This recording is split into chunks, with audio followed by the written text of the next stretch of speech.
कधी जरा सांगाल का आम्हाला? हा जो टोमॅटोचा प्लॉट आम्ही लावला तर हा. तो ऑगस्ट मध्ये ह्याची लागण केलेली आहे. बरं, ऑगस्ट मध्ये आपण लावला होता म्हणजे हो पावसाच्या हो दरम्यानच लागण लागण झाली केलेली होती. आहे. त्यावेळेस पाऊस पण होता. हा. लागण झाली ना, हम्म. त्यानंतर काही दिवसानंतर एकंदरीत 15-20 दिवस पावसाचं कंटिन्यू चालू होतं. ओके. मग पावसातून पण तो कव्हर होत हम्म. आज मी तिला ह्या स्टेजवर हा प्लॉट आहे. बरोबर. आपण हे जे केरनचं जे मार्गदर्शन घेतलं या हा. पिकासाठी, तर हे केरनचं मार्गदर्शन आपण किती दिवसानंतर आपल्याला भेटलं?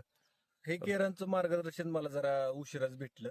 बर. जेणेकरून मला ह्याची माहिती आता जानेवारी मध्ये भेटली. जानेवारी मध्ये पण जर आपल्याला. हे जी माहिती जर मला लवकरच भेटली असती ना, हम्म. तर नक्कीच मी अजून ह्याच्यापेक्षाही प्लॉट आमचा चांगला अजून आला असता. जबरदस्त झाला असता, बर. असं आहे. आपल्याला हे माहिती भेटल्यानंतर ज्यावेळेस आपण माहिती घेतली ना, आपण ह्याला ऍप्लिकेशन केलं म्हणजे एक आपला एक स्प्रे झाला ना बघतो ह्याला. हो एक तर स्प्रे एक झाला स्प्रे याचा. घेतल्यानंतर आपल्याला या पिकामध्ये आपल्याला काय काय फरक जाणवला जरा आम्हाला सांगताय का? स्प्रे झाल्यानंतर जी हे आहे म्हणजे ह्या पानाला जी चमकपणा हा, कसं ग्लेझिंग. वाढल्यागत वाढलाय मला हा. वाटतंय. हा. आणि परत दुसरी गोष्ट ही टोमॅटोला जी चकाकी आहे हा. ती एक, आणि शायनिंग. जरा टोमॅटो असं भरगच्चपणा म्हणतो ना, असं हा. कडकपणा. बर. नाहीतर पहिलं असं पोकळल्यागत असं म्हणजे टोमॅटो होतं. बिलबिली तर व्हायचं आधी. असं पोकळ म्हणजे आहे ना, टमाटर दिसते असं, पण मध्ये पोकळच होतं. हा. असं होतं. बर. आणि एकंदरीत फुल फळ सेटिंग पण चांगले जरा दिसते मला. ओके. आता मगाशी आपला एक विषय झाला की किडीबद्दल तुम्ही काहीतरी सांगत होता.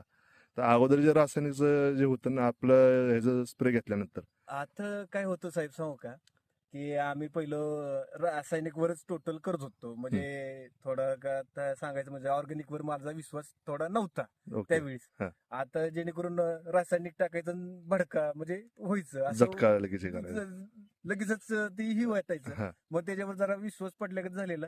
पण नंतर काय झालं सांगू का, नंतर नंतर म्हणजे त्याचा खर्च पण भयानक व्हायला लागला. हा. नंतर ह्या वर्षी काय झालं, मला पण लय पैशाची आर्थिक ताणातण झालेली बर. होती. आणि नंतर मग मी ऑर्गॅनिक वरच जास्त भर द्यायला सुरुवात केली. ओके. आणि हे करत असल्यामुळे ना, की ऑर्गॅनिकचा स्प्रे करून करून मला तर ती अमावस्या कधी येऊन गेली हा. आणि पौर्णिमा करून कधी येऊन गेली हा. त्याचाही कळत नव्हतं. म्हणजे आमच्या आणि पौर्णिमेला तुम्ही किडीचे स्प्रे घ्यायचा का याच्यावरती? पहिलं काय व्हायचं माहितीये का, रासायनिक असल्यामुळे ना हा. अमावस्या पौर्णिमेला स्प्रे घ्यायला